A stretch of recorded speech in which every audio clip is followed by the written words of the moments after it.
Hi friends, ఇంతకుముందు మనం సింధు నాగరికత గురించి మాట్లాడుకున్నాం కదా. అయితే సింధు నాగరికతలో మనము తవ్విన ప్రాంతాల గురించి, ఎవరు తవ్విరు, ఎక్కడ తవ్విరు, ఏం బయటపడ్డాయి అని చెప్పేసి మాట్లాడుకున్నాం. అయితే మనం ఇంకో 5 అంశాలు మాట్లాడుకుంటే సింధు నాగరికత అనేది కంప్లీట్గా అయిపోతుందని చెప్పినాం కదా.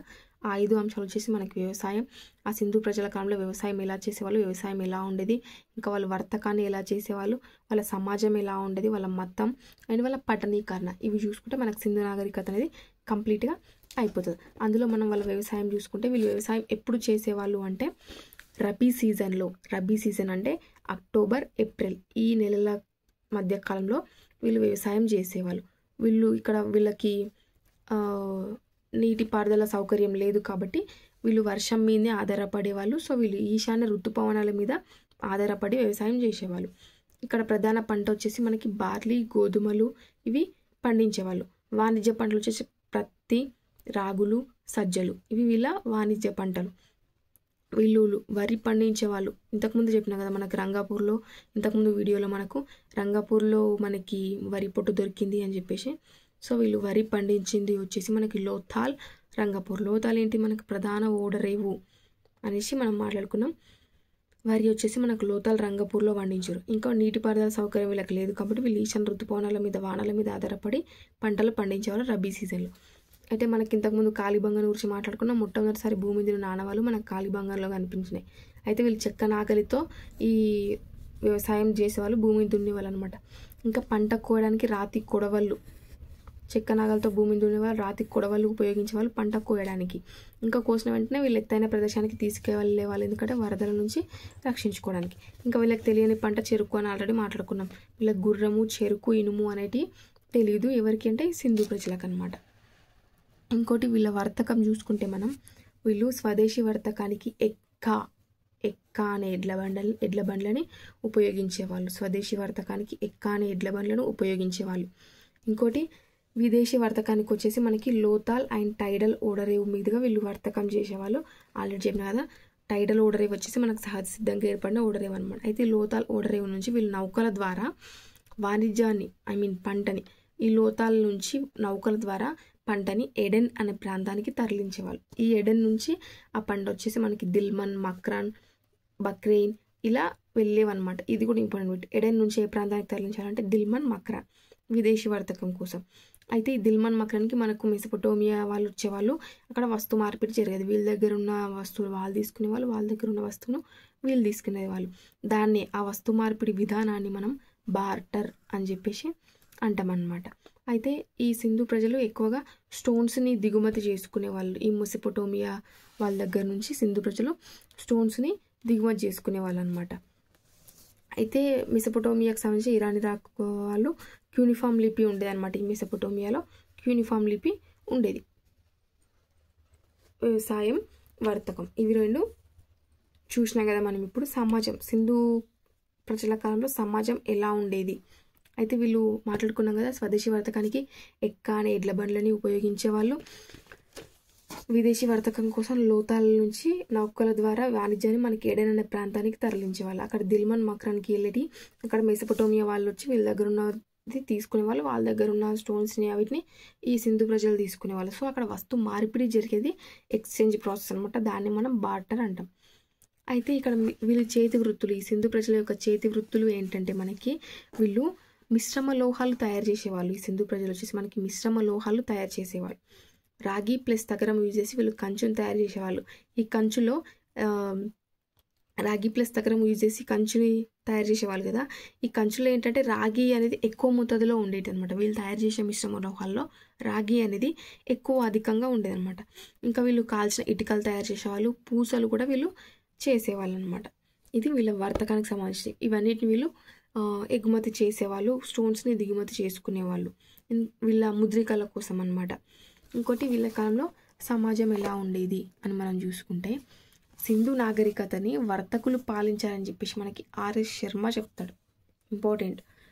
సింధు నాగరికతలో ఎవరు పాలించరు అనే సిద్ధాంతాలు కూడా మనకి ఇంపార్టెంట్. సింధు నాగరికతలో వర్తకులు పాలించరు అని చెప్పేసి మనకి ఆర్ఎస్ శర్మ చెప్తే, కాదు సంపురోహిత వర్గం పాలించరు అని చెప్పేసి డిడి కౌశాంబి చెప్పింది అనమాట మనకి. సో వీళ్ళ భాష వచ్చేసి మనకి ద్రవిడ భాషతో పోలి ఉంటుంది. ఫాదర్ హెరాన్ ఇంతకుముందే చెప్పినాను కదా, ఫాదర్ హెరాన్ అనే అతను ఈ సింధు నాగరికతకు సంబంధించిన లిపి మీద అధ్యయనాలు చేసిన దాంట్లో ఫాదర్ హెరాన్ మొదటివాడు అనమాట. మనం ఇంతకుముందు వీడియోలో ఫాదర్ హెరాన్ గురించి మాట్లాడుకున్నాం. ఫాదర్ హెరాన్ అయితే తను సింధు ప్రజలలో ద్రవిడ ప్రజలు కూడా ఉన్నారు. ఈ ద్రవిడ ప్రజలు కూడా ఉండడం వల్ల వీరి ద్రవిడ భాషను పోలి ఉంటుంది అని చెప్పేసి ఫాదర్ హెరాన్ చెప్పిండనమాట. సింధు నాగరికతలో వర్తకులు పాలించిరని ఆర్ఎస్ శర్మ చెప్పిండు. లేదు సంపురోహిత వర్గం పాలించిరని డిడి కౌశాంబి చెప్పింది. అయితే వీళ్ళ భాష ద్రవిడ భాషను పోలి ఉంటుంది కాబట్టి వీళ్ళ ద్రవిడులు వీళ్ళ భాష ద్రవిడ భాషను పోలి ఉంటుంది అని చెప్పేసి ఫాదర్ హెరాన్ చెప్పిండు. సింధు ప్రజల లిపి మీద మొట్టమొదటిసారి అధ్యయనం చేసిన వ్యక్తి వచ్చేసి మనకి ఫాదర్ హెరాన్ అనమాట. అయితే వీళ్ళది లిపి వచ్చేసి బొమ్మల లిపిలో ఉంటుంది. వీళ్ళు ఇలా రాసేవాళ్ళు అనమాట. అంటే కుడి నుంచి ఎడమకు, మళ్ళీ ఎడమ నుంచి కుడికి, కుడి నుంచి ఎడమకు ఇలా రాసేవాళ్ళు అనమాట. సో ఇది సర్పంలా ఉంటుంది కాబట్టి వీళ్ళది సర్పలిపి అని కూడా అంటారు. ఇంగ్లీష్లో దీన్నే బౌస్ట్రోఫెడాన్ అంటారు. సింధు ప్రజల లిపి ఏదంటే సర్పలిపి లేదా బౌస్ట్రోఫెడాన్ అని చెప్పేసి అంటారు. ఈ సింధు ప్రజల లిపి మీద ఫస్ట్ అధ్యయనం చేసింది ఫారన్ Heras, next Rajaram, next Natwaraj అనే వీళ్ళు సింధు లిపి మీద అధ్యయనం చేసారు. ఫస్ట్ వచ్చేసి father Heras, next Rajaram, next Natwaraj అని చెప్పేసి అంటాం. అయితే ఈ సింధు ప్రజలకు సంబంధించిన మనకు సోర్స్ ఏంటంటే ముద్రికలు. సింధు ప్రజలకు సంబంధించిన సోర్స్ మనకి ముద్రికలు. ఈ ముద్రికలు వచ్చేసి వీళ్ళు స్టియాటైట్ రాయితోని మాత్రమే ఈ ముద్రికలు సింధు ప్రజలు అనేవాళ్ళు చేసేవాళ్ళు. ఏ రాయి? స్టియాటైట్ రాయి. ఇంకోటి ఈ సింధు ప్రజల సమాజాన్ని వర్తకులు పాలించరు అని చెప్పుకుంటున్నాం కదా. ఈ వర్తకులు ఎవరు అంటే ఫస్ట్ వచ్చేసి మనకి ఆల్ఫానాయిడ్స్, నెక్స్ట్ మెడిటెరాయిడ్స్, మాంగోలైట్స్, నెక్స్ట్ ప్రోటో ఆస్ట్రోనైట్స్. వీళ్ళు ఈ సింధు నాగరికతను పరిపాలించరు అనమాట. సో దీన్ని మనం మాతృస్వామిక సమాజం అని కూడా అంటాం. సింధు వచ్చేసి మనకు ఏ సమాజం అంటే మాతృస్వామిక సమాజం. ఫస్ట్ ఎవరు పరిపాలించరు? ఆల్ఫానైట్స్, నెక్స్ట్ వచ్చేసి మెడిటెరాయిడ్స్, నెక్స్ట్ మాంగోలైట్స్, నెక్స్ట్ ప్రోటో ఆస్ట్రోనైట్స్. ఇది సమాజం ఇంతే. ఇది సమాజానికి సంబంధించిన కొన్ని ఇంపార్టెంట్ టాపిక్స్ అన్నమాట. నెక్స్ట్ మనం మతం గురించి మాట్లాడుకుందాం. ఇప్పుడు సింధు ప్రజల మతం ఆల్రెడీ మనం వ్యవసాయం చూసినాం, వర్తకం చూసినాం, సమాజం చూసినాం. ఇప్పుడు మనం మతం గురించి మాట్లాడుకుంటే వీళ్ళు స్టియాటైట్ స్టోన్తోని, ఇంతకుముందు మన సమాజంలో మాట్లాడుకున్నాం కదా, స్టియాటైట్ స్టోన్తో మాత్రమే వీళ్ళు ముద్రికలు చేసేవాళ్ళని. అట్లా అమ్మ తల్లి ముద్రికలు, పశుపతి ముద్రికలు చేసేవాళ్ళు అనమాట. అయితే ఈ పశుపతి వచ్చేసి వీళ్ళ ఆరాధ్య దైవం అనమాట. ఆరాధ్య దైవం అమ్మ తల్లి. వీళ్ళు పూజించే దేవుడు ఎవరంటే పశుపతి మహాదేవుడు అనమాట. సో పశుపతి ముద్రికలు, అమ్మ తల్లి ముద్రికలు వీళ్ళు చేసేవాళ్ళు. దేంతోనంటే స్టియాటైట్ స్టోన్తోని. ఈ సింధు నాగరికత మతం గురించి మన దగ్గర ఉన్న సోర్సులు ఏంటి అంటే ఓన్లీ ముద్రికలు. ఆల్రెడీ మనం ఇంతకు సమాజంలో మాట్లాడుకున్నాం. సింధు నాగరికతకు సంబంధించి మన దగ్గర ఉన్న ఒకే ఒక్క సోర్స్ అది ముద్రికలు. ఈ ముద్రికల వల్ల సింధు నాగరికత అని చెప్పేసి మనం మాట్లాడుకుంటాం. మతం గురించి మాట్లాడుకుంటున్నాం కాబట్టి ముఖ్యమైన దేవుడు వీళ్ళకి పశుపతి మహాదేవుడు, ఆరాధ్య దేవత వచ్చేసి వాళ్ళకి అమ్మ తల్లి. వీళ్ళు ఏంటి అంటే వీళ్ళకి కనిపించింది పూజించేవాళ్ళు. అంటే ప్రకృతిని, ముఖ్యంగా ప్రకృతినే వీళ్ళు పూజించేవాళ్ళు. అంటే వీళ్ళకి ఆరాధించిన చెట్టు ఏదంటే అది రావి చెట్టు, ఆరాధించిన పక్షి పావురం, ప్రకృతిని ఆరాధించేవారు. అదే ఇక్కడ చెప్తున్నాం కదండి, ఆరాధించిన చెట్టు రావి, ఆరాధించిన పక్షి పావురం. వీళ్ళు ఆరాధించిన జంతువు వచ్చేసి మనకి మోపురం ఉన్న ఎద్దు. అంటే వీళ్ళు ఓవరాల్గా మనం చూసుకుంటే వీళ్ళు ప్రకృతిని పూజించే వాళ్ళు, ప్రకృతిని ఆరాధించే వాళ్ళు. సో వీళ్ళు ఆరాధించిన చెట్టు రావి, పక్షి పావురం, జంతువు మోపురం గల ఎద్దు. సో వీళ్ళు ప్రకృతిని ఆరాధించే వాళ్ళు అని చెప్పేసి మనం మాట్లాడుకుంటాం. ఇంకోటి పశుపతి మహాదేవుని విగ్రహం అన్నాం కదా, ఈ విగ్రహాన్ని మనం చూస్తే ఇవి పశుపతి మహాదేవుని చుట్టూ 4 జంతువులు ఉండేటి అన్నమాట. అదే బఫెల్లో, ఎలిఫెంట్, రైనో, టైగర్. ఈ 4 పశుపతి మహాదేవుని చుట్టూ ఉన్న జంతువులు అనమాట. అయితే పశుపతి మహాదేవుని పాదాల వద్ద 2 జింకలు ఉండేటి. పశుపతి మహాదేవుని పాదాల వద్ద 2 జింకలు ఉండేటి అనమాట. చుట్టూ ఏమో బఫెల్లో, ఎలిఫెంట్, రైనో, టైగర్. ఇవి పశుపతి మహాదేవుని చుట్టూ ఉన్న 4 జంతువులు. పశుపతి మహాదేవుని పాదాల వద్ద ఉంది మాత్రం 2 జింకలు. ఇంకోటి వీళ్ళు గుజరాత్లో కోతిని ఆరాధన చేసేవాళ్ళంట.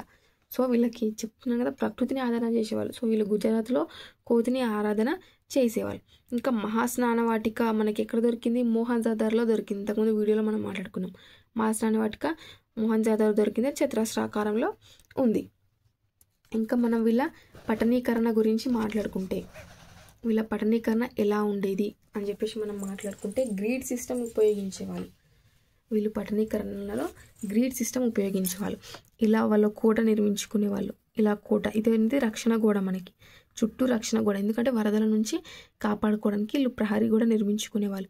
ఈ మధ్యలో ఇది ఉంటుంది కదా, ఇది కోట. ఇలా కోట నిర్మించుకొని ఇలా వీళ్ళు రోడ్లు వేసుకునేవాళ్ళు అనమాట. సో ఇది కోట, ఇది కోట, ఇది రక్షణ గోడ.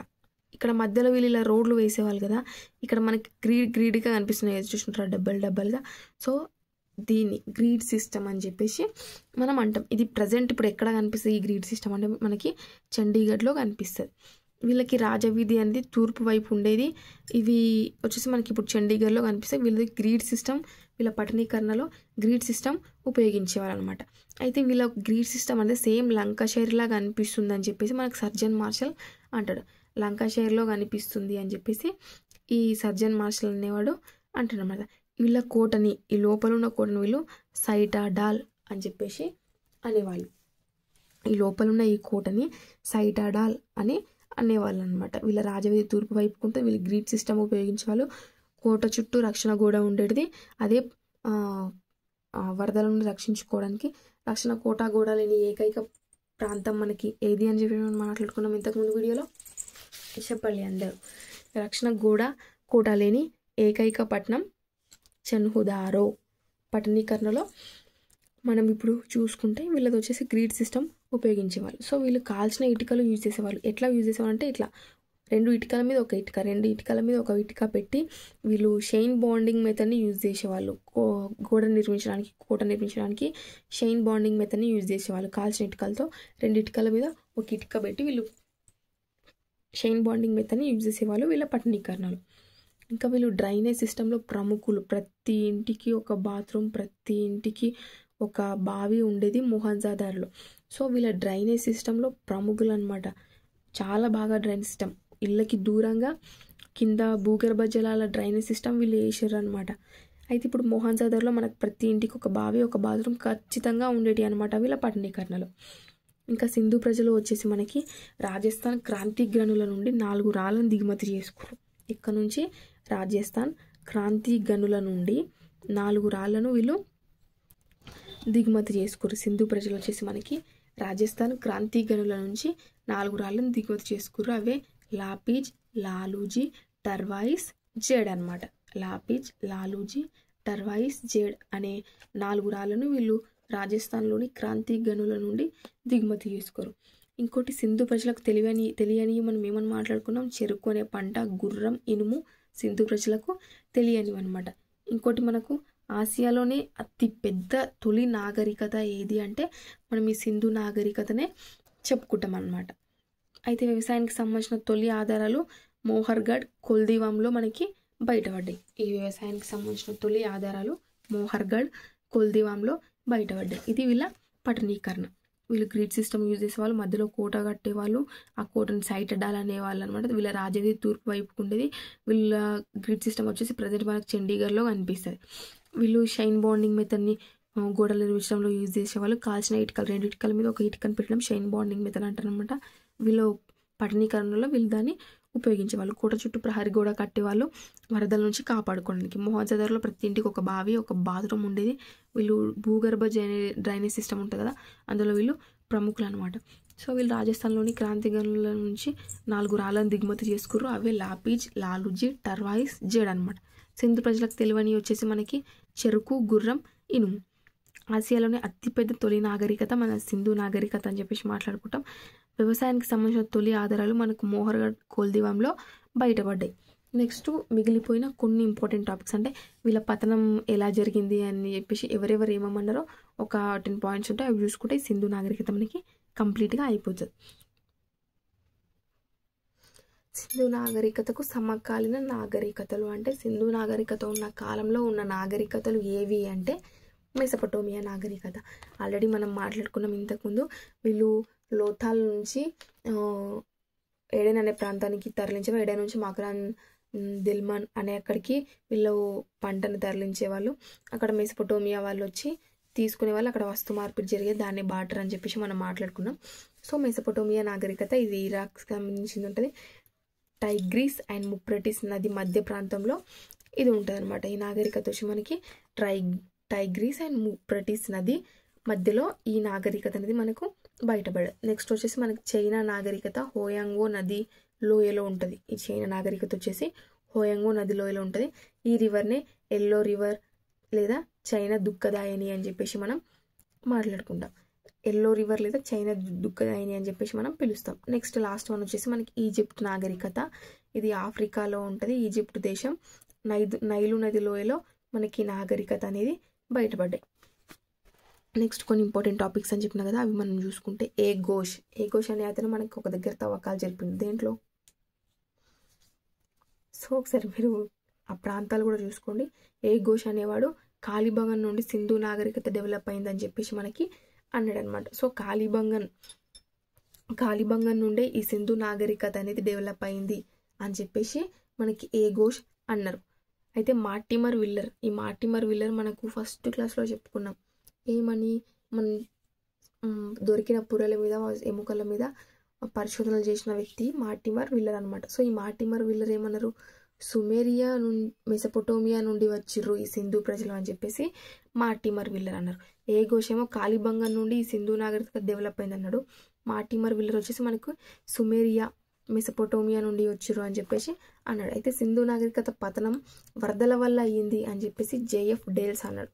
సింధు నాగరికత పతనం అనేది వరదల వల్ల అయ్యింది అని చెప్పేసి జేఎఫ్ డేల్స్ అన్నాడు. అయితే సింధు వాసులలో బాబిలోనియాతో వాణిజ్యంలో ప్రముఖ పాత్ర పోషించిన ఓడరేవు పట్టణం వచ్చేసి సత్యజెందార్. అంటే సింధు వాసులు ఏం చేశారంటే మనకి వర్తకం చేశారు కదా, అందులోనూ వీళ్ళు మెసపోటోమియాతో చేశారు, తక్కువ బాబిలోనియాతో చేశారు. బట్ బాబిలోనియాతో వాణిజ్యంలో ప్రముఖ పాత్ర పోషించిన ఓడరేవు ఏది, రేవు పట్టణం ఏది అంటే సత్యజెందార్. ఇంకోటి సింధు నాగరికత తమ సమాజంలో అంతర్గత క్షీణత వల్ల పతనం అయిపోయింది అని గోర్డన్ చైల్డ్ అన్నాడు అనమాట. సింధు నాగరికత అనేది తమ సమాజంలో అంతర్గత క్షీణత వల్ల పతనమైందని చెప్పేసి గార్డెన్ చైల్డ్ అన్నాడు అనమాట. ఇంకోటి ఆర్యుల దండయాత్ర. ముఖ్యంగా ఓవరాల్గా చూసుకుంటే సింధు నాగరికత అనేది మనకి ఆర్యుల దండయాత్ర వల్లనే పతనమైందని చెప్పేసి అంటారు. అయితే ఆర్యుల దండయాత్ర మధ్య ఆసియా నుండి పశుపోషణ నిమిత్తం వీళ్ళు ఆర్యులు అనేవాళ్ళు మన భారతదేశంలో వచ్చారు. మన నెక్స్ట్ ఆర్య నాగరికత గురించి మాట్లాడుకునేటప్పుడు మనం దీని గురించి మాట్లాడుకుందాం. అయితే ఈ ఆర్యుల వల్లనే ఈ సింధు నాగరికత పతనమైందని చెప్పేసి అంటారు. ఆర్యుల ప్రధాన దేవుడు వచ్చేసి యుద్ధ దేవుడు వచ్చేసి ఇంద్రుడు. ఈ ఆర్యుల గురించి మనం నెక్స్ట్ మాట్లాడుకుందాం.